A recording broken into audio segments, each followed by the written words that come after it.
अस्सलाम वालेकुम dear friends, this is me Ashraf Saeed. Dear friends, आज हम एसिड बेस चैप्टर में केमिकल डिफिनीशंस डिस्कस करेंगे। यानी जो क्लासिकल या ओल्ड डिफिनीशंस है, उसको हमने नाम दिया था फिजिकल कॉन्सेप्ट, फिजिकल डिफिनीशंस।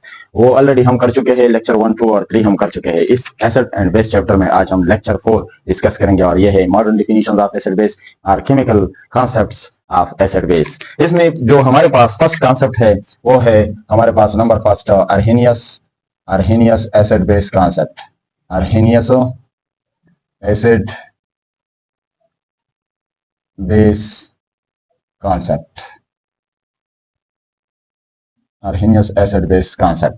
तो अर्हेनियस के मुताबिक एसिड किस चीज को कहते हैं और बेस किस चीज को कहते हैं। अर्हेनियस एक साइंटिस्ट था, ये एक इंग्लिश केमिस्ट था, इंग्लिश केमिस्ट, जिन्होंने 1884 में ये अपना कॉन्सेप्ट पेश किया, the concept about acid and base. और 1884 ये इसका मतलब है कि this concept was before the discovery of electron and proton, क्योंकि प्रोटॉन 1886 में कंफर्म्ड हुआ। 1886 में यूजन गोल्डस्टेन ने डिस्कवर किया और ये कंफर्म 1897 में जे थॉमसन ने, ठीक है, इलेक्ट्रॉन 1897 में। तो इस बात का मकसद क्या है, ये लास्ट में इंशाल्लाह हम डिस्कस करेंगे कि ये सेंटेंस मैंने क्यों यहाँ पे मेंशन किया। तो अब आते हैं हम अर्हेनियस एसिड की तरफ कि what are Arrhenius acid and base concept. सबसे पहले हम उनकी जो प्रिंसिपल है उसकी तरफ आते हैं कि ये कॉन्सेप्ट किस उसूल पे बेस्ड है। प्रिंसिपल यानी कौन से उसूल पर बेस्ड है, इसका मकसद क्या है, इसको आसान लफ्जों में हम किस तरह समझ सकते हैं। तो सबसे पहले याद रखिए फ्रेंड्स कि this concept, Arrhenius concept, this concept is based upon ये concept based upon the donation of hydrogen ion, और इसको हम प्रोटॉन का नाम दे सकते हैं हाइड्रोजन आयन, यानी H+ और प्रोटॉन, एंड यानी डोनेशन ऑफ हाइड्रोजन आयन पे बेस्ड है। एंड और दूसरा क्या है, and donation of hydroxyl ion और हाइड्रोक्साइड आयन हम इसको कह सकते हैं, क्योंकि यहाँ पे ऑक्सीजन पे नेगेटिव चार्ज होता है। जब नेगेटिव चार्ज आ जाते हैं तो इसको हम IDE से रिप्रेजेंट कर सकते हैं। प्रोटॉन यानी हाइड्रोजन आयन एंड हाइड्रोक्साइड और हाइड्रोक्सल आयन OH इसके डोनेशन पे बेस्ट है। यानी और अभी तक हमने ये नहीं कहा कि कौन एसिड होगा और कौन बेस्ट होगा, सिर्फ उसूल उसके हमने मेंशन किया कि ये कॉन्सेप्ट किस चीज पे बेस्ट है, एंड द डोनेशन किस चीज पे, डोनेशन पे बेस्ट है, donation of hydrogen ion and donation of donation of hydroxyl ion. ठीक है, ये दो बातें याद रखें, हाइड्रोजन आयन के देने पर बेस्ट है और दूसरा हाइड्रोक्सल आयन के देने पर बेस्ट है। अब आते हैं हम उनके अर्हेनियस एसिड की तरफ। क्या अर्हेनियस एसिड क्या है, क्योंकि इसमें अब दो पार्ट्स आते हैं, एक आता है, एक पार्ट नंबर 1 आता है अर्हेनियस एसिड, दूसरा आता है अर्हेनियस बेस। सबसे पहले हम अर्हेनियस एसिड को डिस्कस करते हैं। Arrhenius acid, what are Arrhenius acids, Arrhenius acids क्या है। तो डियर फ्रेंड्स याद रखिए, Arrhenius acids are the chemical substance or any chemical substance or the chemical species which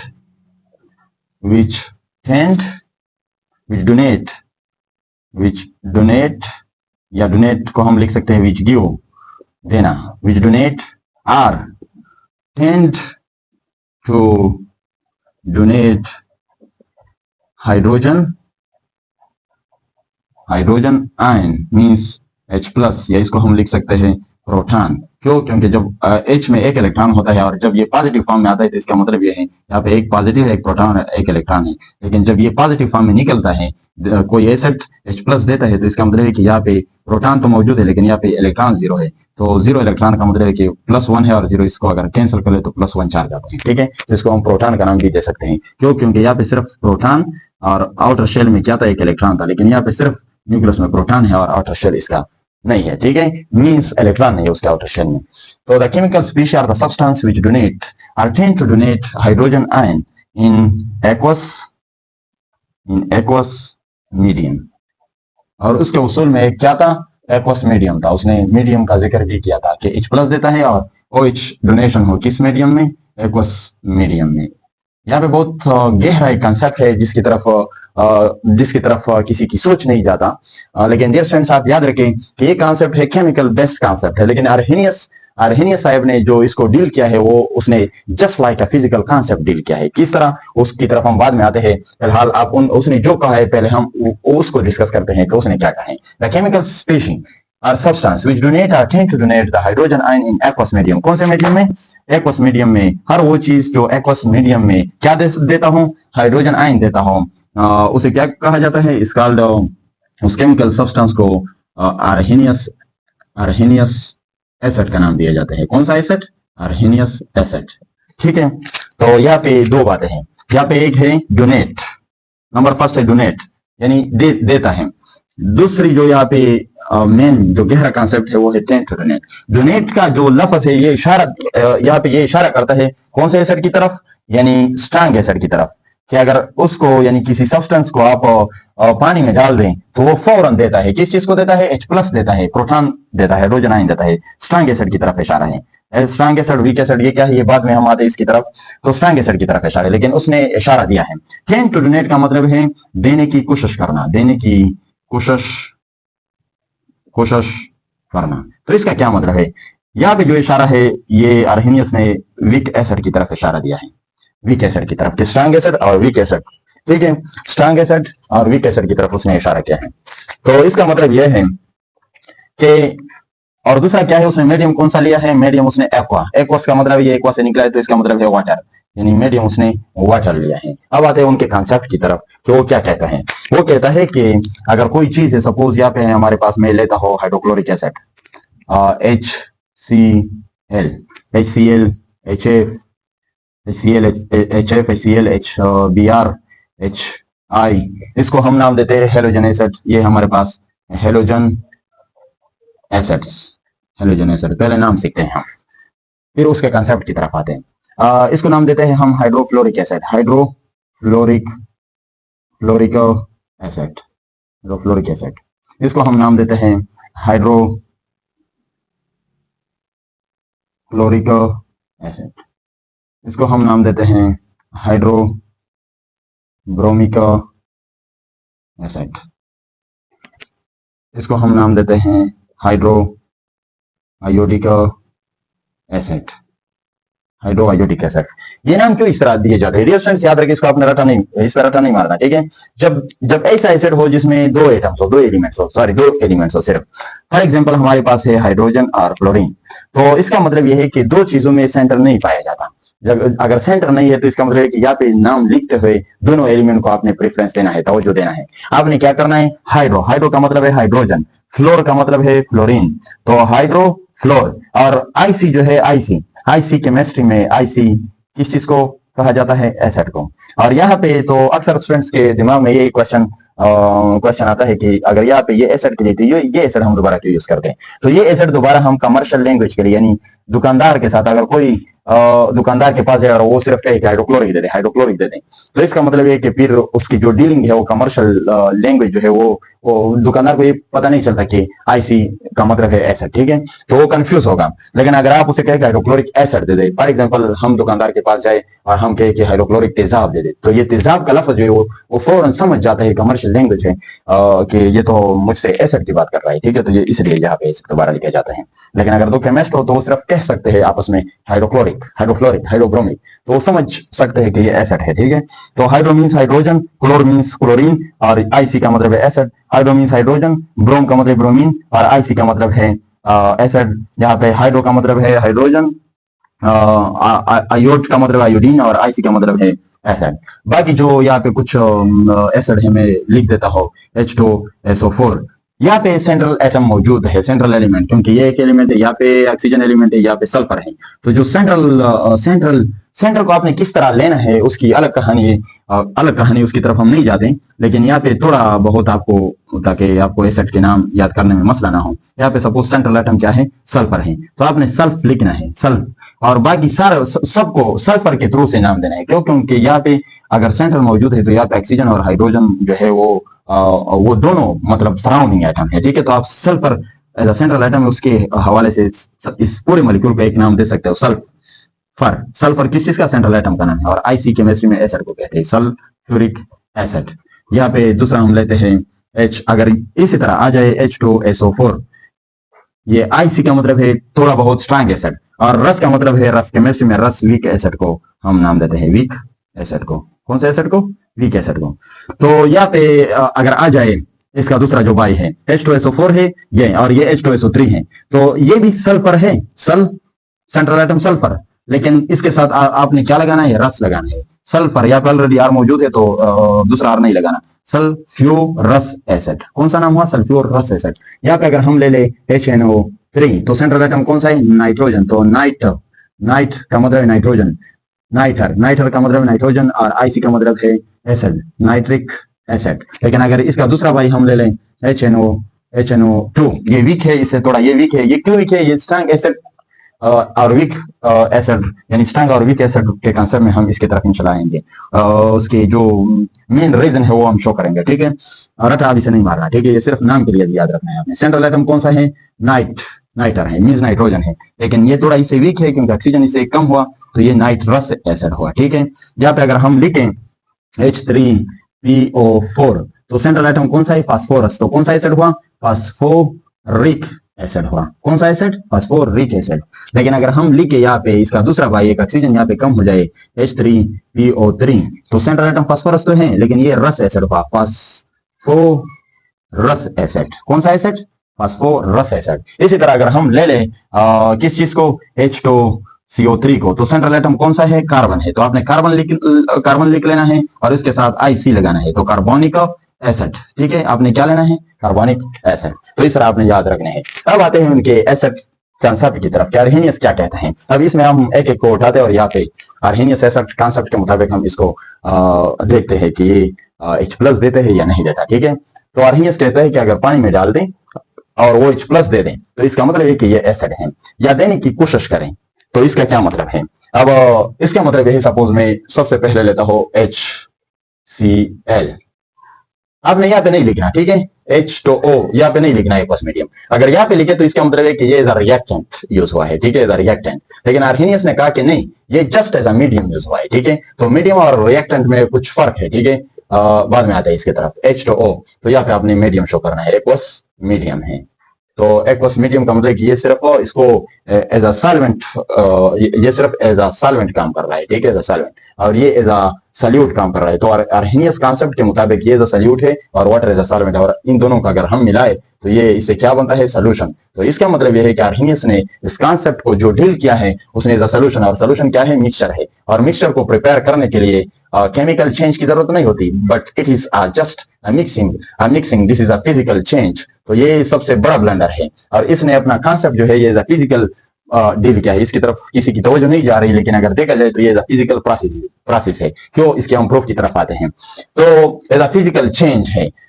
इसका मतलब क्या है? क्यों? क्योंकि ये कहता है कि जब H+ HCl वाटर में डाल दिया जाए तो ये H+, यहाँ पे ये लिखता है AQ, यानी ये H3O हाइड्रोनियम आयन को डिफाइन नहीं कर सकता, ठीक है, ये H+ एक्वस लिख देता है और Cl नेगेटिव लिख देता है। इसी तरह अगर हम आ जाए HNO3 की तरफ, HNO3 और पानी में डाल दें तो ये कहता है H2O, या अगर पानी में डाल दें तो ये H+ एक्वस प्लस NO3, तो इसका मतलब है कि ये प्रोटॉन दिया तो ये एसिड है, नाइट्रिक एसिड है, इसने प्रोटॉन दिया, वाटर में डाल दिया H+ उसने दिया, तो इसका मतलब है कि ये क्या है? ये एसिड है, ये भी एसिड है, ठीक है, एक्वस। अब आते तो इसकी जो एक्सप्लेनेशन है थोड़ी बहुत, इसकी तरफ आते हैं कि ये क्यों एज अ फिजिकल डिफिनेशन है, ठीक है। और यहाँ पे एक पॉइंट रह गया, टेन टू द नेट। तो टेन टू द नेट का मतलब है कि सपोज अगर कोई वीक एसिड है, सपोज यहाँ पे मैं H2CO3 लेता हूँ, तो ये H2CO3 सपोज इसने एक वाटर में डाल दिया, और यहाँ पे suppose normally 25 degree centigrade temperature है, 25 डिग्री सेंटीग्रेड, ठीक है। तो ये रूम टेम्परेचर पे, नॉर्मल टेम्परेचर पे सपोज इसने एक हाइड्रोजन तो दिया HCO3, ये है हमारे पास हाइड्रोजन को हम नाम देते हैं बाई केमिस्ट्री में। सेंट्रल एटम कौन सा है? कार्बन है, कार्बन, सेंट्रल एटम हमारे पास कार्बन है, और ये मॉलिक्यूलर एनाइन है, और मॉलिक्यूलर एनाइन में ऑलरेडी आप पढ़ चुके होंगे जिसको हम ATE से रिप्रेजेंट करते हैं। तो ये बाई कार्बोनेट एनाइन हुआ। कौन सा एनाइन?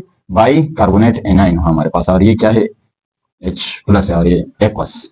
इसका मतलब है कि अगर इसको हम देखें तो ये 10 टू डोनेट है, देने की कोशिश कर रहा है। एक और हाइड्रोजन इनके पास मौजूद है, ये 10 टू डोनेट है, अगर इसी पानी में मौजूद है या ये किसी और पानी में डाल दिया जाए इसको, तो ये देने की कोशिश करता है। किस तरह, अगर हम थोड़ा हीट दे दे, वाटर को हीट दे दे, तो फिर ये टेंड टू डोनेट की बजाय ये डोनेट हो जाता है। ये हाई हीट पे यानी हाई टेम्परेचर पे ये दूसरा हाइड्रोजन जो है ये भी इजिली दे देता है, लेकिन रूम टेम्परेचर पे इसका दिल नहीं कर रहा, कि मैं ये दूसरा हाइड्रोजन भी अपने आप से बाहर निकाल दो। तो इसका मतलब यह है कि हाई टेम्परेचर पे ये एक्टिव हो जाता है, ये दूसरा भी दे देता है, और रूम टेम्परेचर पे नहीं दे रहा आसानी से। तो इसका मतलब है कि ये क्या है, ये वीक एसिड है, ये टेंड टू डोनेट है। और यहाँ पे बाई का लफ्ज नहीं आ सकता क्योंकि हाइड्रोजन नहीं है इनके पास, तो यहाँ पे आ जाता है कार्बन, और ये क्या है, एटी कार्बोनेट, ये एक्वस है।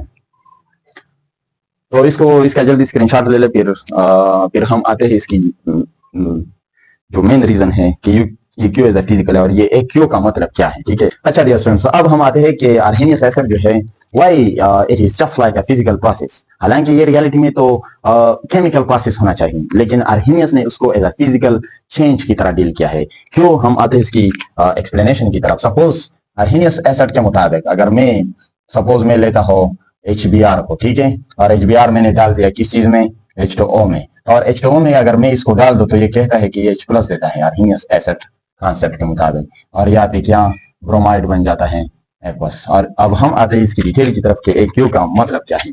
सपोज मैं यहाँ पे लेता हूँ एक बीकर लेता हूँ, ठीक है, और इस बीकर में मैं शो करता हूँ कि यहाँ पे सपोज हमारे पास सपोज वाटर है, ठीक है, इस बीकर में सपोज हमारे पास वाटर है, H2O है, मीडियम, कौन सा मीडियम है, वाटर मीडियम है, यहाँ पे वाटर है, ये फुल यहाँ तक भर चुका है, ठीक है।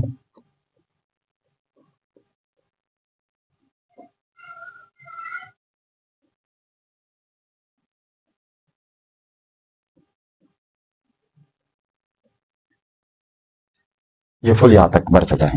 अब इसमें ये हमारे पास क्या है, ये वाटर है, वाटर H2O है। इसका मतलब है कि ये एक्वस मीडियम के तौर पर उसने लिया था, एक्वस मीडियम। अब हम इसको प्रूव करते हैं कि ये क्या है, सॉल्वेंट यूज हुआ है, और यहाँ पे जो HBr है ये इसको मैं यहाँ पे पुट कर देता हूँ, यानी पोर कर देता हूँ। तो जो अर्हेनियस है वो कहते हैं कि ये यहाँ पे आ जाता है, और ये इसमें H प्लस में, और किस चीज में, Br में, यानी Br नेगेटिव यानी प्रोटॉन देता है। यहाँ पे सपोज ये H प्लस है, यहाँ पे और भी H प्लस होंगे, क्यों, क्योंकि ये 1 मोल का मतलब कोफिशिएंट 1 है, तो इसका मतलब ये हमने 6.023 मल्टीप्लाई 10⁻23 HBr मॉलिक्यूल्स इसमें डाले हैं हमने, तो इसमें इतने कैटायंस भी प्रोड्यूस होंगे और इतने एनायंस भी। तो इसका मतलब है कि यहाँ पे H प्लस है, सपोज यहाँ पे H प्लस है, यहाँ पे H प्लस है, यहाँ पे H प्लस है, बहुत सारे H प्लस इसने दिए हैं, और इसके साथ साथ उनके करीब करीब यहाँ पे Br भी मौजूद है, Br नेगेटिव भी मौजूद है, Br नेगेटिव मौजूद है, यहाँ पे Br नेगेटिव मौजूद है, वगैरह वगैरह बहुत ज्यादा है, ठीक है। सपोज Br नेगेटिव मौजूद है, Br नेगेटिव मौजूद है। तो इसके ये एक क्यू का मतलब क्या है, ये ऑलरेडी आप लोग सोल्यूशन चैप्टर में पढ़ चुके होंगे कि एक सॉल्वेशन प्रोसेस होता है, यानी गिराव का अमल होता है, जिसमें सॉल्वेंट मॉलिक्यूल्स सॉल्यूट के मॉलिक्यूल्स के इर्द गिर्द सराउंड हो जाते हैं, और इसके यानी सॉल्यूट को सोल्यूशन हम उस चीज को कहते हैं the type of mixture, homogeneous mixture in which the solvent molecules surrounds the solute particles completely, या इसको हम सिंपली कह सकते हैं कि सॉल्यूट पार्टिकल को बैठने नहीं देते, never be settle down in the bottom of the container. Solute particles never be settle down in the bottom of the container in a aqueous solution. क्यों, क्योंकि ये सॉल्वेंट जो है इसको बैठने नहीं देते। किस तरह हम इसको एक्सप्लेन करते हैं, सपोज मैं वाटर को ये ब्लैक से शो करता हूँ, यहाँ पे वाटर अकॉर्डिंग टू अर्हेनियस, मैं नहीं कह रहा, अर्हेनियस कह रहा है कि ये जो है ऑक्सीजन, इसका जो नेगेटिव पार्ट है वाटर का ऑक्सीजन, ये इसके इर्द गिर्द गिरा ले लेता है, यहाँ पे बहुत सारे ऑक्सीजन, यहाँ पे बहुत सारे ऑक्सीजन, यहाँ पे बहुत सारे ऑक्सीजन, इसकी जो पॉजिटिव पोर्शन है वो ब्रोमाइड की तरफ है, यहाँ पे नेगेटिव पोर्शन इसकी तरफ, पॉजिटिव पोर्शन इसकी तरफ, ठीक है। तो AQ का मतलब ये है, AQ का मतलब ये है। तो यहाँ पे पॉजिटिव नेगेटिव पोर्शन इसके तरफ, पॉजिटिव पोर्शन इस ब्रोमाइड की तरफ, यहाँ पे ये सीन क्रिएट होता है, पॉजिटिव पोर्शन इसकी तरफ, नेगेटिव पोर्शन इसकी तरफ, पॉजिटिव पोर्शन ब्रोमाइड की तरफ, ठीक है। यहाँ पे भी ये सीन क्रिएट होता है, ठीक है। तो इसको कहते हैं सॉल्वेशन प्रोसेस। और AQ, जो यहाँ पे AQ लिखा है, इसका मतलब यह है कि वाटर मॉलिक्यूल्स प्रोटॉन को सराउंड कर लेते हैं, और जो नेगेटिव एनायन है उसको भी सराउंड कर लेते हैं।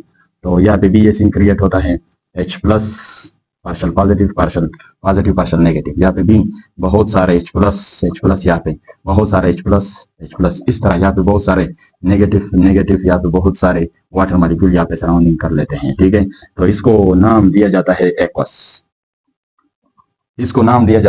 एक्वस, ये क्या है, एक्वस मीडियम है, वाटर है। और ये एक जो यहाँ पे लिखा जाता है ये किस चीज के लिए कि जो H प्लस है केटाइन है, दिस इज सराउंडेड ये सराउंड हुआ है, surrounded by the H2O molecules के जरिए सराउंड हो चुका है, इसका घेरा लिया जा चुका है, वाटर मॉलिक्यूल्स ने इसका घेरा लिया है। ठीक है, तो इसका मतलब यह है कि अगर हम सोचें कि ये तो केमिकल चेंज नहीं है, ये जस्ट एक दूसरे को इसने सेपरेट किए हुए हैं। ठीक है, यानी वाटर के मॉलिक्यूल्स में अगर मैं दो, इस केमिकल चेंज तब कहलाते हैं कि अगर दो चीजों को हम रिएक्ट कर ले तो उन दोनों चीजों के जो फार्मूलास है, केमिकल फार्मूलास है, यानी H2O और या पे HBr, उन दोनों के केमिकल फार्मूला में अगर चेंज आ जाए, उसकी जो केमिकल फार्मूला है वो चेंज हो जाए, तो this is called a chemical change, a chemical process. But here यहाँ पे तो आप अगर कोई कहे कि यहाँ पे ये चेंज है, तो this is not a change, this is just like a dissolution process. ये उसने जस्ट एक डिसोल्यूशन अमल किया हुआ है, किसने? अर्हेनियस ने, कि यहाँ पे HBr डाल दिया मैंने, H2SO4 डाल दिया, यहाँ पे HCl डाल दिया, तो ये जस्ट H प्लस दे देता है और Br नेगेटिव दे देता है। अगर कोई लिखता है कि यार ये H3O प्लस में रहता है, तो याद रखें ये अर्हेनियस ने नहीं कहा है। अर्हेनियस ने कहा कि ये H प्लस फॉर्म में रहता है। ये H3O प्लस का कॉन्सेप्ट जो है ये बाद में ब्रांच और लोरी कॉन्सेप्ट में हम एक्सप्लेन करेंगे। तो इसका मतलब है कि ये कहता है कि ये टूट जाता है। चलो ये तो टूट गया, लेकिन यहाँ पे अगर हम इस H2O को देखें, अगर इस H2O को देखें, अगर इस H2O को देखें, अगर इस H2O को हम देखें, अगर इस H2O को हम देखें, अगर इस H2O को हम देखें, अगर इसको देखें, तो इसका मतलब है कि ऑल सेम, और ऑल सेम H2O अगर है और वो क्या है, उसका फार्मूला H2O। तो अगर H2O का एक रिएक्टेंट का चेंज है फार्मूला H प्लस और Br नेगेटिव में, और ये क्या है, ये रिमेन्स द सेम कांस्टेंट है, तो इसका मतलब ये है कि यहाँ पे जो H2O यूज हुआ है, ये water just like it is used as solvent. तो इसका मतलब है कि ये एक सॉल्वेंट के तौर पर यूज हुआ है। और यहाँ पे जो एसिड है ये जस्ट एज सॉल्यूट के तौर पर यूज हुआ है। और एसिड और सॉल्वेंट और सॉल्यूट को अगर हम मिलाए तो इससे क्या बनता है, solution. And what is solution? Solution is the mixture, homogeneous mixture. तो होमोजेनियस मिक्सचर क्या है, ये किस प्रोसेस के थ्रू हम बनाते हैं? तो ये हम फिजिकल चेंज के थ्रू बनाते हैं। और जो चीज फिजिकल चेंज के जरिए बन जाए उसको हम केमिकल अमल नहीं कह सकते, केमिकल प्रोसेस नहीं कह सकते हैं, जस्ट बाय मिक्सिंग। ठीक है, तो इसका मतलब यह है कि अर्हेनियस के मुताबिक ये जो अमल है, अकॉर्डिंग टू अर्हेनियस कॉन्सेप्ट, ये अगर एसिड को हम पानी में डाल दे तो अकॉर्डिंग टू अर्हेनियस कॉन्सेप्ट ये क्या है, ये नोट करें, ये रिवर्सेबल प्रोसेस है, इसको हम रिवर्स कर सकते हैं। किस चीज की तरह? इसका सिंपल मतलब है कि अगर हम NaCl को किस चीज में डाल दे, वाटर में डिजोल्व कर ले, और फिर ये Na प्लस फॉर्म में एक्वस और ये Cl नेगेटिव फॉर्म में, इसको अगर हम हीट दे दे तो ये वाटर ऊपर उड़ जाता है और ये आपस में दोबारा मिल जाता है, तो इसको हम कहते हैं कि ये रिवर्स हो सकता है, ये प्रोसेस, ये चेंज। तो फिजिकल प्रोसेस को हम रिवर्स कर सकते हैं। लेकिन इन रियलिटी अगर देखा जाए तो अगर हम किसी एसिड को किस चीज में, वाटर में डाल दे, तो ये इस तरह नहीं रहता, ये hydronium ion H3O plus form में। इसका मतलब यह है कि अर्हेनियस को बेसिकली जो केमिकल चेंज है उसका पता नहीं था, और दूसरी जो बात है उसको ये पता नहीं था कि जो प्रोटॉन है ये किस बॉन्ड के थ्रू, यानी उसे कोऑर्डिनेट कोवेलेंट बॉन्ड के कांसेप्ट का पता नहीं था। तो ये क्यों पता नहीं था? क्योंकि जो अर्हेनियस कॉन्सेप्ट है ये 1884 में हुआ, 1884। लेकिन इलेक्ट्रॉन जब डिस्कवर हुआ वो तो 1897 में जे थॉमसन ने डिस्कवर किया। जो प्रोटॉन डिस्कवर हुआ वो 1886 में डिस्कवर हुआ। तो उसे ना प्रोटॉन का पता था ना इलेक्ट्रॉन का पता था, तो इस वजह से उसने कॉन्सेप्ट, जस्ट सिंपल कॉन्सेप्ट पेश किया, जो कि रियलिटी में अगर देखा जाए तो ये just as a physical concept है, फिजिकल चेंज है। Wish you best of luck dear students. इंशाल्लाह इसके बाद हम डिस्कस करेंगे Arrhenius base concept. Thank you.